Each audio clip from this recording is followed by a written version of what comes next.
Okay, good morning, as I said, and welcome to New York, albeit virtually.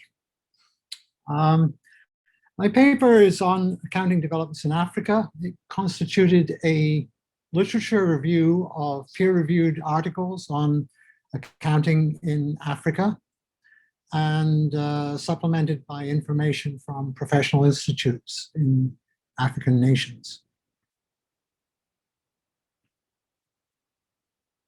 My background is in accounting as well as education. I'm a Scottish chartered accountant and a CPA in the United States. But although I've had a lot of experience in international accounting, Asia, Europe, and North America, I didn't know an awful lot about what was going on in Africa. And so I set out to review all the literature I could find in recent years on what is developing in the African continent. Why is accounting important? Accounting is important because it's the way we evaluate economic development. This is particularly important for countries and companies that seek inbound investment because they need to demonstrate that investment received is being used profitably or being used well. In order to do that, the International Financial Reporting Standards has become the de facto standard for accounting information throughout the world, with the exception of the United States. Many African nations have adopted IFRS to various degrees, but to what extent has that adoption been a success? And what steps are being taken to facilitate further integration of IFRS? Also, what role do universities play in accounting development and education?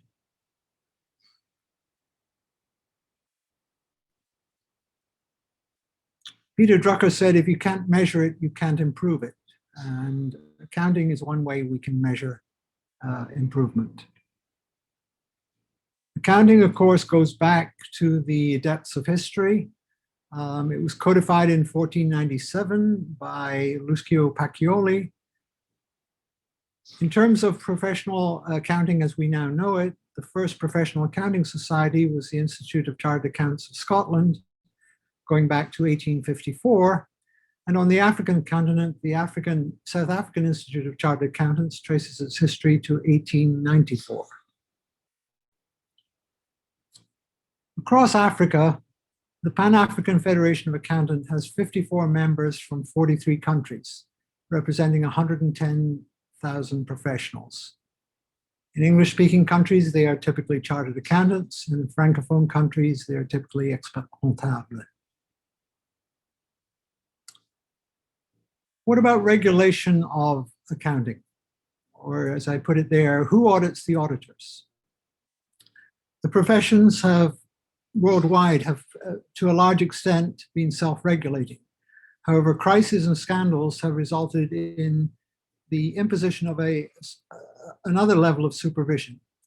In the United States, it's the Public Company Accounting Oversight Board, which was created in 2002. In 2006, these types of bodies coalesced into the International Forum of Independent Audit Regulators. Currently, there are members of that institution from 53 jurisdictions.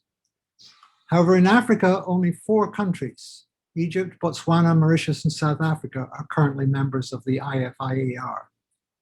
But in March of 2018, a lot of African countries got together in Zambia and agreed on goals to achieve a common base for accounting and auditing standards and to work towards attaining IFIAR standards. What's happening currently in Africa? In West and Central Africa, 17 jurisdictions that were members of the Harmonization of Corporate Law in Africa began using IFRS standards January 1, 2019.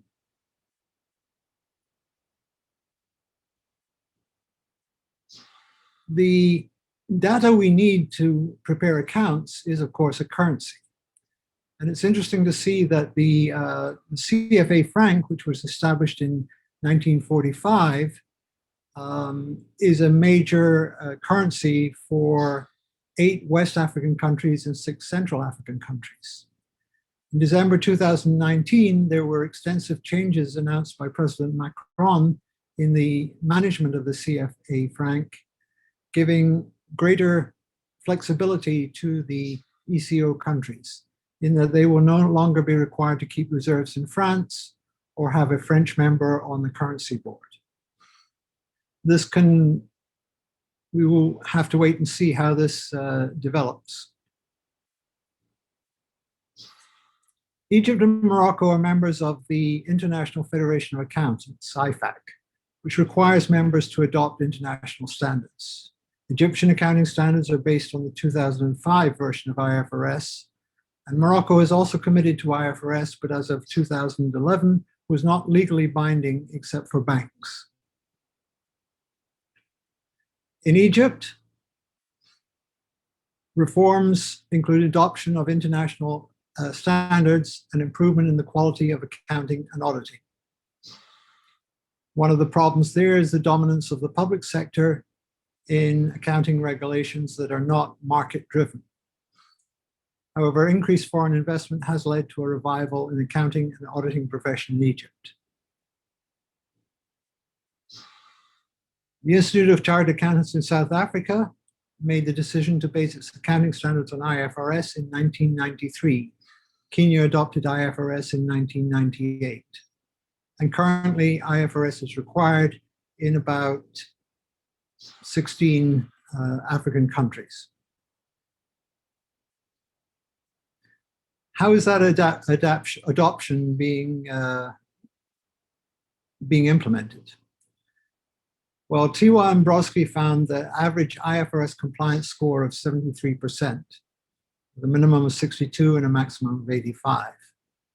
They found a positive association between audit committee competence and compliance, a positive association between chartered accountants on the board and compliance improving over time. However, IFRS does provide challenges to some of the African countries. In particular, IFRS were designed for developed and in matured capital markets. Countries without stock markets have different financial reporting needs. Industrial countries have converged to IFRS on their own terms, whilst suggesting that African countries adopt them without modification. Some scholars argue that the decision of an investor to invest in a particular country is actually independent of the country's financial accounting system. There's great diversity in the socioeconomic settings on the continent, and it's not clear how the benefits of IFRS can be measured. In order to implement IFRS, a robust infrastructure is required. Accounting qualification is generally based on the 3 E's: education, examination, and experience. What about research? Some researchers have noted that in Anglophone sub-Saharan Africa, research output is low. They concluded that factors driving academic accounting research, such as regulation, are weaker in Anglophone sub-Saharan Africa. Another point was that, for example, the South African Institute supports accounting research, but that is conditional on meeting the Institute's particular view on scholarship. This is the traditional argument between applied and theoretical research. While it's important that professional bodies engage in making curriculum, including real-world situations, it should not exclude other areas of research that can contribute to the advancement of the subject. Diversity is another issue, and this research is somewhat dated. It goes to the last quarter of the 20th century, but these researchers found that there was still some discrimination among Black South Africans even after the end of apartheid. About a minute to go, Ian. Okay, I will go fairly quickly then. Thank you. I've studied what I could find about pedagogy in Africa, and certainly the introduction of IFRS opens up additional possibilities for expanding the pedagogy both in method and content.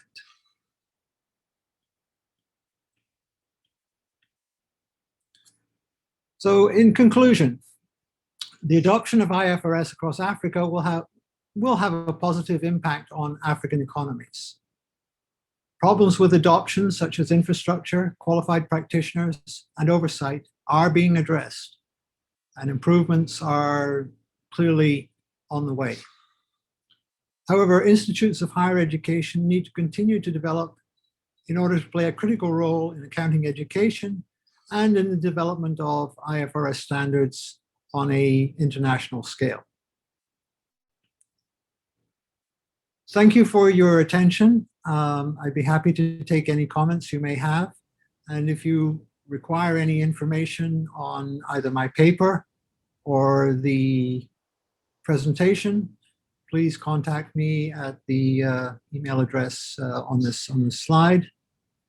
I'd be particularly interested to correspondents from Africa who may disagree with what I have concluded from my research, and I'd love to hear from them.